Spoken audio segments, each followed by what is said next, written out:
So we experience physical pain and we also experience spiritual pain. Something physical is something that can be measured, something that you're able to tell the doctor's scale of 1 to 10.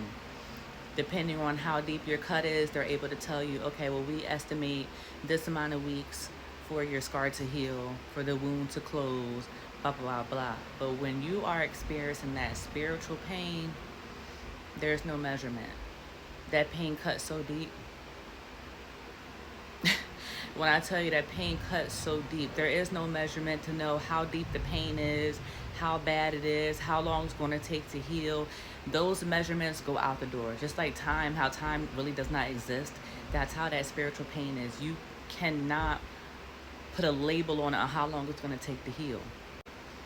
And I'm mentioning this because so often when people start opening up and telling their story and talking about things that have really traumatized them and really hurt them, most people, once they start talking about it a little bit too much, other people start taking offense. And it's like, well, you're bitter, you're mad, you won't let go of the past, you keep talking about the same shit over and over. Y'all know how I go.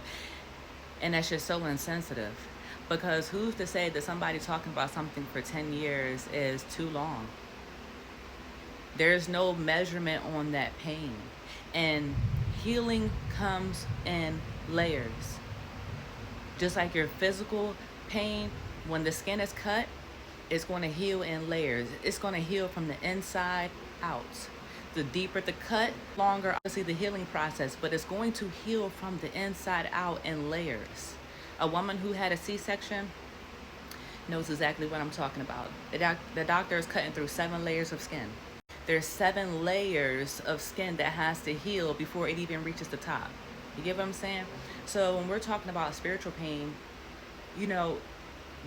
there's so much that has to work together for you to be able to heal spiritually. There's different parts that you're going to have to put together and heal yourself, your emotions, your thought process, your triggers. There's a lot of things that have to go into one for you to start healing spiritually. And it is something that is very slow. It's a very slow process. That's why childhood trauma is so significant, because things that you go through 30 years ago, 40 years ago, 50 years ago will hold such an impact. That pain that you experienced 50 years ago cannot be measured. They can't give you an estimate how long it's going to take for you to heal. But if you have surgery and they cut your arm, they're going to tell you how long it's going to take for it to heal. You get what I'm saying? There's no scale to measure how deep your pain can be when it's spiritually. When your heart hurts, that's a whole different type of pain. And do not ever let nobody silence you. When they tell you, oh, you're talking about it too much, let it go, let it go, let it go. That's a way to silence you, to make you feel like you don't have nobody, to make you feel like what you're saying is so irrelevant, you don't need to open your mouth and let nobody hear it again. Your healing journey is going to be unique to you. And the time frame that you're able to heal from something is going to be different from somebody else.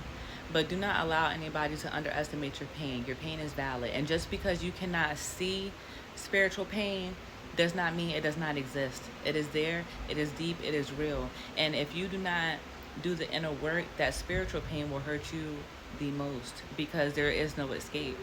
Once it's there, it's there. And if you're not willing to do the inner work to heal yourself, you will live the rest of your life in pain. So I hope that this helps anybody who's in this season right now. Speak your truth. Do not let anybody make you feel like, oh, you're living in the past.